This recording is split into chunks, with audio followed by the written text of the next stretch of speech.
Eu sou fruto de uma semente no reino, no espírito, de muita oração, né? Meus pais tiveram seus rompimentos de ciclos difíceis, né, mãe? Se eu posso dizer assim, vou pedir permissão para ela. Uhum. Então, eles enfrentaram as suas batalhas no reino espiritual, dores familiares, né? Uhum. Então, e eu falo isso com muito orgulho, se eu posso dizer isso, sabe? No bom sentido. Porque essa história deles sempre me ensinou muito a ser forte. Uhum. Todos os ciclos que eles tiveram que romper, as dificuldades que eles tiveram que enfrentar para seguir o evangelho de verdade. Então, tudo isso faz parte dessa semente. Eles já vinham, então eles já eram que eles cristãos? Eles não cresceram no berço cristão. Então, eles aceitaram Jesus, cada um com a sua história de dificuldade familiar, na infância e tudo mais. Meu pai veio de uma família de imigrantes italianos, então tinha toda aquela dificuldade entre brasileiros e italianos, né? Brigas de famílias italianas, tudo isso. Minha mãe teve suas dificuldades também. Então, meus avós se divorciaram. Então, foi muita dor familiar que eles enfrentaram. E eles romperam essas dores, eles venceram essas dores. E no Senhor, eles encontraram o amor. Se converteram juntos? Isso. E o que eu acho muito lindo na história dos meus pais, que é o que me dá força, é que eles conseguiram encontrar no Senhor esse amor familiar que eles não tiveram. Sim. Alguns tiveram em sabe? Tio, tia, primo, prima. Mas esse contexto familiar coeso que a gente cresce idealizando, eles não tiveram. Mas isso não serviu de muleta para eles. Sim. Então, isso me ensina todo dia. Todo dia que eu acordo desanimada, ou que eu conheço alguém, alguma amiga, um amigo vem falar comigo e eu falo disso. Não é um testemunho meu, mas ele faz parte do que foi gerado em mim. Sim. Então, desse testemunho deles, eu tenho uma força hoje. Não vem de mim, não vem deles, vem do Espírito, mas me ensina muito. Então, eles transformaram esse testemunho de dor num testemunho de força. E aí eu cresci nessa família. Você é filha única? Sou filha única. Então, a minha tendência era e é, né, mãe? De ser muito protegida. E ao mesmo tempo que eu fui muito protegida, eles sempre me sentaram na mesa comigo e mostraram a realidade. Papai passou por isso, a mãe passou por isso. Tive essas dores, a gente enfrenta esses problemas, problema financeiro, problema no ministério, problema emocional, problema na espiritualidade. E em todas essas dificuldades que eles compartilhavam, eles também me mostravam a solução, o caminho da solução, que era, eu via eles orando, eu via eles não parando de ir congregar, sabe? Eu via eles me ensinando que não é para todo mundo que você compartilha suas fragilidades, suas dores, seus anseios, seus sonhos. Enfim, eu cresci no meio de tudo isso. Então, quando eu fui gerada, eles já eram cristãos e já atuavam no ministério. Então, meus pais foram meus professores de canto, gente. Eu aprendi a cantar com eles. Eles cantam. Eles cantam hoje bem menos, mas eu aprendi, eu ia com eles nas agendas, nas igrejas, e eu aprendia, via minha mãe pregando e tudo mais. E eu via aquilo e eu sentia aquela pressão, né, na minha infância. Você tinha já vontade ou era mais a pressão? Então, tipo, vai sobrar pra mim, eu não vou conseguir. Eu passei pelas duas fases. Quando eu era muito novinha, eu tinha aquela admiração, então eu queria fazer e tal. Meus pais tinham aqueles equipamentos em casa já, então eu cantava com eles. Quando eu fui pra pré-adolescência e adolescência, eu já sentia a pressão. Porque daí você começa já a se comparar. Exatamente. Né? A pensar no que os outros vão pensar se eu me ver cantando. Então eu tinha muito esse problema de comparação. Talvez por ser a filha única, então eu não tive esse sentimento de comparação com irmãos, pode ser. Então quando eu via isso, essa pressão externa, você, filhinho de peixe, peixinho aquele ditado, né, antigo. Então eu ficava, não, porque a minha natureza sempre foi muito tímida. Então, eu chegava nos ambientes, eu ficava assim, parada, eu olhava muito.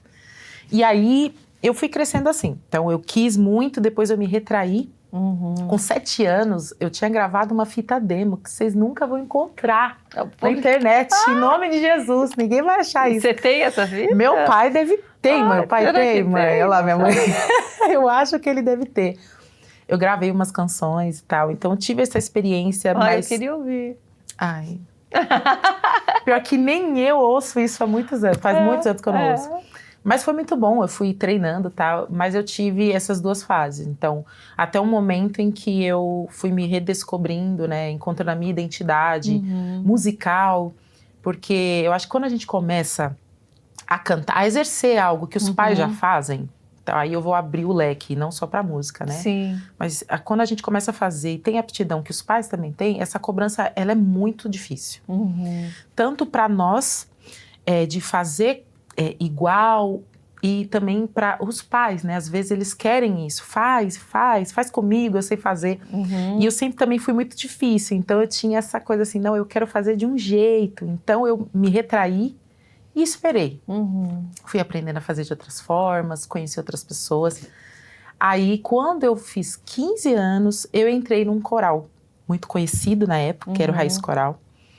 E aí foi o maior enfrentamento da minha vida. Como que apareceu a oportunidade de você entrar Foi pro coral? muito aleatório, porque eu era do grupo de adolescentes da minha igreja, né? Então, todo final de semana tava lá. E minha mãe encontrou um contato num CD do Sérgio Sass, que eu já deixo meu abraço pro Sérgio, nosso amigo, né? Então, e esses aleatórios nunca é aleatório, né? Pra Deus não tem nada aleatório. É um servo do Senhor, né? A gente ama você, Sérgio. Então, minha mãe achou esse contato e ele atendeu. E foi muito aleatório, porque o Sérgio não nem atendia, né? Era o assessor dele que atendia. E naquele dia ele atendeu. E aí a gente marcou uma audição. Pra mim, eu ia começar a estudar com ele e tudo mais. Eu sempre fui muito fã do coral, mas por ser filha única, eu nem ia para eventos.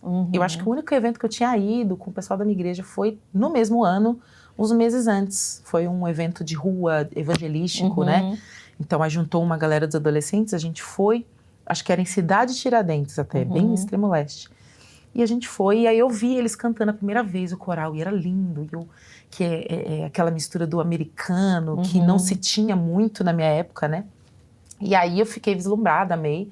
Mas sempre muito tímida, sempre muito assim, me subestimando, né? E aí eu fui. Foi eu, meu pai, minha mãe, um diácono, foi o Antônio, diácono Antônio, me levou de carona com o filho dele. Cheguei na casa do Sérgio, fiz audição. E aí iniciou esse processo. Aí ele falou, quando eu cantei, ele olhava pra mim, ele falava assim, meu Deus, e ele foi fazendo o teste, eu nervosa. Aí ele terminou e falou assim... E era como? Como que é esse tipo de teste, assim? Como eu nunca tive estudo didático de música, né? Eu fui aprendendo a cantar vendo meus pais cantando. E eu sempre conto isso. Quando eu era pequena, na minha igreja, a gente tinha muito aquela distância entre a música secular, principalmente a música americana. Então eu não tinha em casa acesso a cantores americanos. Só que eu comecei a gostar de ouvir isso. No meu vizinho. Meu vizinho era Mariah Carey, Bush Man, né? Aquelas músicas da R&B. Não era música gospel americana, música secular. Tinha também, é que eu não tinha o acesso. Então, quando eu comecei a ter, era Kirk Franklin na minha igreja, Donnie McClurkin, Ron Kenoly. E aí, esse meu vizinho ouvia essas outras canções. Que eu fui me conectando com a forma de cantar, principalmente a Mariah, que era um soprano e tudo mais. Então, eu fui ouvindo aquilo e eu não tinha acesso, aí eu ia todo aquele horário à tarde, pra ficar ouvindo. Eu ia na parte de trás da minha casa, subia uma escada assim, que era uma laje, aí eu ficava assim, ouvindo, ficava 1 hora, 2 ouvindo. E aí minha mãe até descobriu isso depois, né? Você que pedia pra ele botar? Pra você ouvir? Ele colocava, acho que era faxina da casa, então aí eu ouvia aquilo, eu falava, dá pra eu fazer, e eu tentava. Aí teve uma canção que a Soraya Moraes gravou, que era do filme Príncipe do Egito, que é Pode um Milagre, enfim. Ela fez essa versão, né? Que era Mariah Whitney. E aí eu comecei a cantar. Então, a minha mistura de estilos musicais veio assim. Olha, ouvindo uma música de um vizinho, e eu fui testando. Eu sempre fui muito assim, de testar. Será que dá? E aí, quando eu fui fazer o teste com o Sérgio, ele mandava, canta isso. Decora essa melodia. E ele foi testando a minha habilidade de decorar, aptidão, percepção, né? Você ficou nervosa ou você estava muito tranquilo? nervosa, muito nervosa. Eu ficava, parecia uma rocha. Mas a voz assim. foi bem... A voz foi, porque por mais que eu fique tensa na hora de fazer, eu ia, né? Tinha uma coragem tremia, em mim. assim, não tava... tinha uma coragem em mim de fazer. Então eu fico muito tensa antes das coisas. Hoje, antes de vir, eu fico extremamente tensa antes de vir. E na hora eu falo, Senhor, me conduza. Porque se não é ele, você não paralisa, né? Você não fica paralisada. Você fica tensa, mas você não... Isso. Você tem algo que te... Eu falo, Senhor, me conduza, vai. Eu tenho que ir, porque eu aprendi, o Senhor me deu isso. Como você falou no início, o Senhor me gerou assim. Então eu preciso fazer. Chegou uma hora na minha adolescência que eu não queria reter, por medo. É medo. Ainda mais, era uma época em que a gente não tinha toda essa exposição na internet como a gente tem, esse medo de cancelamento, de ser extremamente criticado, não. Se você errava cantando na sua igreja, você era criticado ali. Você tinha aquele peso ali, né? Hoje isso abrangeu. Então, é difícil, né? Tem jovens que vêm e falam comigo, Paloma, como que você vai? Como que você enfrenta isso? Eu falo, gente, a gente tem que ir. O Senhor nos deu essa missão. Ide, pregar o evangelho, faz discípulo, ensina a palavra. Então a gente tem que ir. Cada um no seu tempo tem suas dificuldades, né? Meus pais tiveram as dificuldades do tempo deles. A gente tem essa dificuldade. Então a gente tem que ir. Então, um resumo do meu teste foi esse. Então ele mandava cantar, eu ia fazendo. Ele viu meu contexto familiar, ele viu minha família ali. Foi muito bonito, mas foi muito chocante pra mim, porque eu não tinha experiência nenhuma. Aí ele veio, sábado tem ensaio, semana que vem tem uma agenda. Aí eu falei assim, meu Deus.